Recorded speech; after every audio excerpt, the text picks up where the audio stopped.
Yo, what is up YouTube? It is James here. In a few days, Pokemon Champions will finally be released, and over the past few weeks, we have gotten a sneak peek at what the game may look like, with several creators sharing their experience with Pokemon Champions and multiple videos from the release of the demo at the PAX East. While I have not played Pokemon Champions yet myself, I thought I would share my thoughts about a few of the potential changes that were shown throughout some of the videos, as some of the changes that we have seen so far are pretty significant to the landscape. I won't be talking about the new Mega Evolution since we don't have all of the abilities and the full available list of Pokemon available. Plus, it does seem there are some moveset changes, so I don't think it would make sense for me to talk about their viability. I will be just focusing on the potential mechanic changes that have been discussed vigorously online, talking about their previous historic interactions and talking about how it may impact gameplay moving forward. So the first thing that we have been wondering for months was that if IVs were in the game.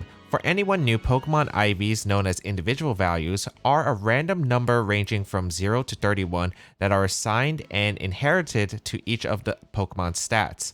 The lower the number, the worse your overall total stat points will be. As you can see from this Among Us, if I lower the speed stat IV, the overall stat number decreases.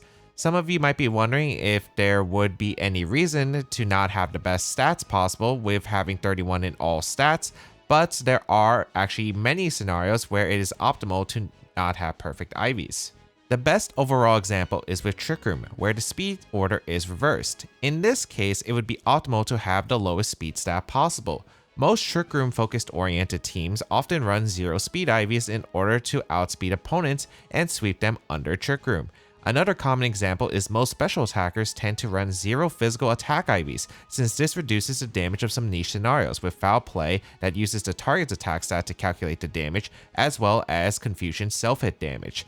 Those are some of the basic examples. In Pokemon Champions, we were shown screenshots of the customization page, but noticed that there were no IVs listed anywhere, and that all Pokemon stats shown throughout Champions had stat totals that would be equivalent to having perfect IVs. This left us wondering if we would be able to customize IVs, and we have finally gotten our answer.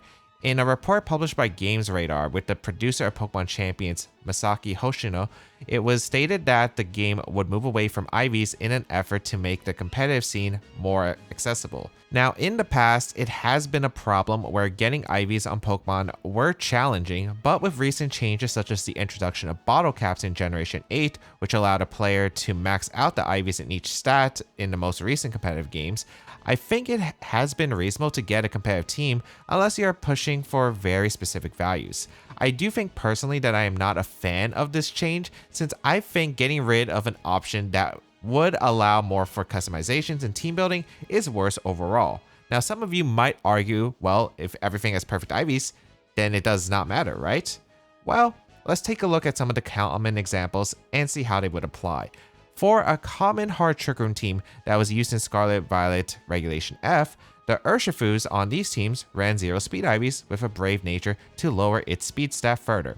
Take a look at the comparison between the stat points on an Urshifu with 31 IVs in speed versus 0. Now, with a 105 speed stat, a lot would change for this Urshifu, as those 14 points in speed make a huge difference overall. An Urshifu with 31 speed IVs would outspeed most Incineroars, all Ursalunas, and a lot of the slower Calm Mind Raging Bolts, which was a very popular choice in this format. This means that they would all underspeed all of these popular picks in Trick Room and unable to move before the target would be able to attack, which makes it significantly worse in the matchups and changes the dynamic completely. If we take a look at the special attackers running 0 physical attack IVs on, for example, Calyrex Shadow Rider or Lunala, where foul play is 4 times super effective into both of them, and the damage number changes a lot with 0 attack IVs versus 31, especially with Calyrex Shadow Rider, which often likes to run Life Orb, so every bit of HP matters, and also even for a chance of survival with the same type attack bonus boosted foul play is significant. Now, James, it's probably only those examples, but how broad would those changes be, as most players don't usually run min IVs besides those applications a lot, and how likely would it be to determine a match outside? Well, let's take a look back at VGC history. I want you who is watching this video to answer this one question. How many World Championship winners have been affected by IV customizations outside of the 0 physical attack IVs on special attackers or 0 speed? The answer is 4 World Championship winning teams that had at least one Pokemon that had a specific IV customization. In 2012, Ray Rizzo won Worlds with a Cresselia and Metagross team that had a very specific interaction. The Metagross had 14 speed IVs, which hit a speed stat of 82. That allowed his min-speed Cresselia with a speed stat of 81 to outspeed it under Trick Room and go for Swagger onto it, which would increase the Metagross' attack stat by 2 stages and then allow Metagross to follow up with a powerful attack.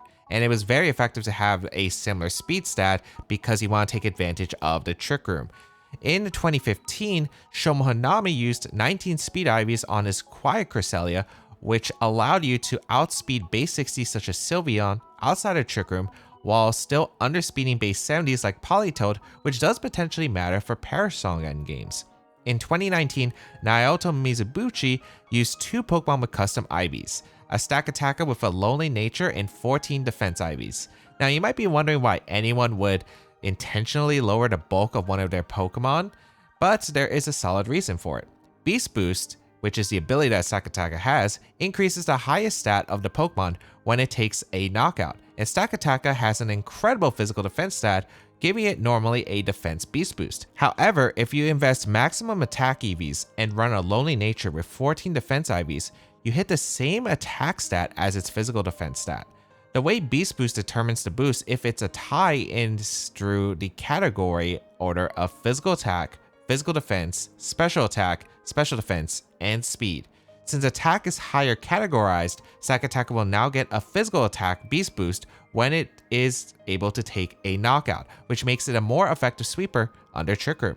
His Lunala featured 19 speed IVs, which hit a speed stat of 111, and while he never listed the exact reason why, I assume it gave him the lowest speed stat so that his Groudon, which hit a speed stat of 110, would always move first in Trick Room, alongside making his duo stronger under Trick Room, but also would allow him to find information about how fast the primal Pokemon he would face in order to plan accordingly.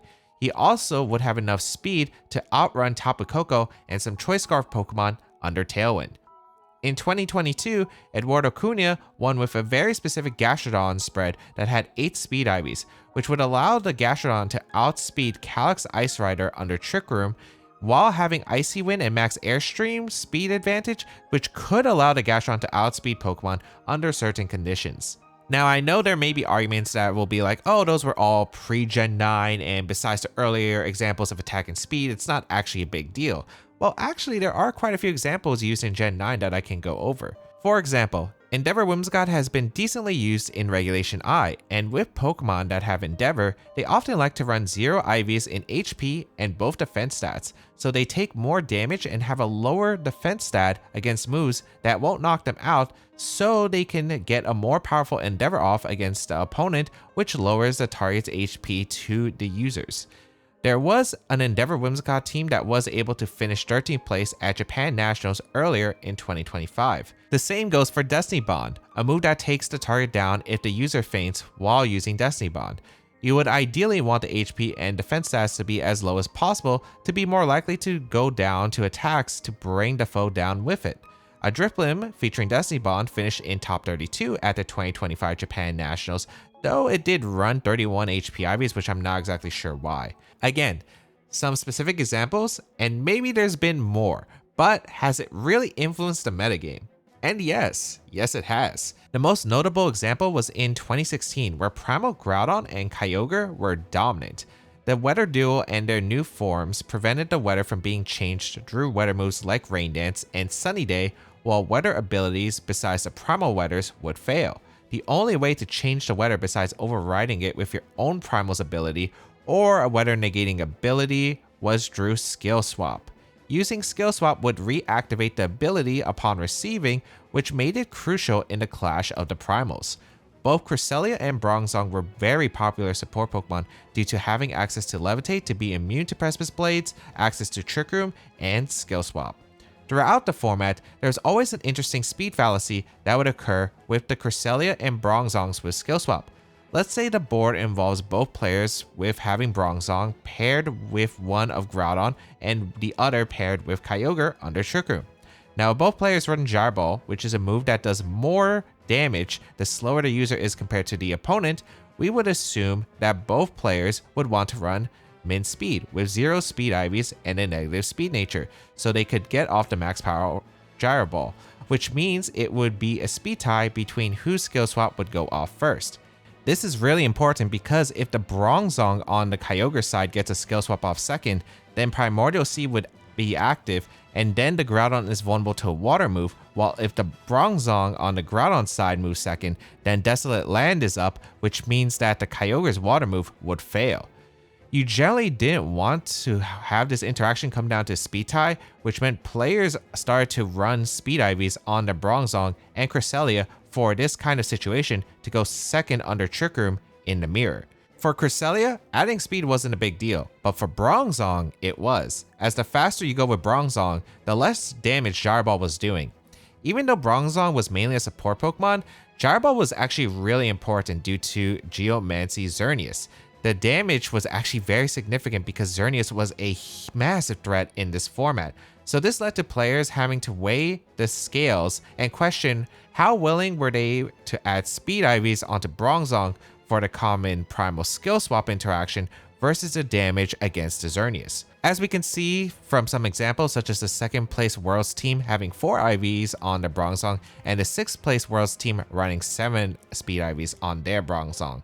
Another example that has been pretty relevant is 27 speed IV neutral nature Amoonguss, which has been a common staple throughout Generation 8 and Generation 9. The reason is that it would allow Amoonguss to outspeed min-speed Calyrex, Ice Rider, Ursaluna, and Iron Hands in Trick Room so it could go for Spore onto them before they could attack. Now you might say that you can still do this by having a speed lowering nature, which yes, that is true, but the point was being able to have that option while still being able to outspeed some Incineroars, Raging Bolts, and more in that speed tier under Tailwind. Even Incineroar is a Pokemon that often ran imperfect speed IVs, like the one distributed known as Wolf's Incineroar, which is the Incineroar he used to win EIC, which had a speed IV of 29, which is slower than Invest Incineroar to get a slower U-turn or parting shot off. This was a common trend throughout the generation if players preferred the secondary pivoting in the mirror, and there would be several Incineroars with imperfect speed IVs that have done well in Gen 9 majors. There's likely more cases that I'm not listing, but those are some of the major ones where custom IVs are influential. Do I think it is a drastic change? Probably not, but in my personal opinion, one less way to be able to customize your team is always going to be a negative thing regardless. With options of tutorials and even just having a small menu to customize IVs and maybe have it auto set to 31 so it wouldn't be a complicated option, it just doesn't seem that it would ease the barrier of entry, which I think is a poor excuse and a stretched argument. This will most impact teams that run multiple forms of speed control and especially Pokemon in the low and mid speed tiers alongside some special attackers, especially the ones that are weaker to foul play or the frailer ones with high attack stats, as you can see with this Regieleki being able to survive 2 potential stab foul plays with 0 attack IVs and then always just getting knocked out guaranteed with 31 attack IVs. The next mechanic is one we're still not fully sure of yet because of a lot of online videos that are conflicting, so I won't go too much detail, but it is the speed order of Mega Evolution. How it worked in prior gens was that all manual switching would occur before Mega Evolution occurred. However, now there seems to be some strange clips where it make it seem that this might have changed, where there are 2 theories that either Mega Evolution occurs before manual switching at the start of the turn, or that they are in the same speed priority bracket, so whatever Pokemon is faster will have their action occur first. So if a Pokemon that is faster is going for a switch, then a Pokemon who is going to Mega Evolve on the same turn, then the switch will occur before the Mega Evolution. But if the Pokemon that is Mega Evolving is faster, then the Mega Evolution will happen before the switch. This actually would impact several interactions with Mega Evolution. A big one was a factor in 2014, where the original interaction made it hard in Weather Wars, where players would have to wait to switch in their Tyranitar or Politoed after the Charizard Mega Evolved to get rid of the Sun. If they swapped in on the turn that Charizard was Mega Evolving, would mean that they set up the weather, but Charizard's Mega would occur after and the sun would go up. Rain was already a very popular archetype that dominated most of 2014, so this allowed Charizard to have a good interaction against Rain teams. Now, if any of those other potential changes happen with Mega Evolution are true, then this would mean that Charizard could potentially Mega Evolve before the switch into another Weather Setter, which means that the Mega Pokemon with Weather Setting abilities will be nerfed. This also will affect several Pokemon that can block Intimidate, like Clear Body, Metagross, and the newly buffed Inner Focus and Scrappy on Lucario and Kangaskhan, where an Incineroar could switch in first and Intimidate would be blocked because the Pokemon would change their ability with the Mega Evolution occurring after the switch, but if Mega Evolution speed is changed, now these Pokemon become vulnerable to Intimidate. Though, this could unironically buff a few Megas like Mega Lopunny that gets Scrappy after Mega Evolving. It'll be interesting to see how it truly works, but this will have a big impact if it is changed. So those are two big changes to game mechanics that might be coming to Pokemon Champions. We'll see how it goes down the line because they could always adjust and change the game throughout update patches, but I am still looking forward to Pokemon Champions. I've had a fun time looking into the impacts that custom IVs had, since there were a lot more teams that use custom IVs than I thought there were while researching this video, so I hope it was some interesting trivia. Make sure you subscribe to this channel and my main channel for a lot of Pokemon Champions content when it releases, and I hope that you will enjoy the game when it releases.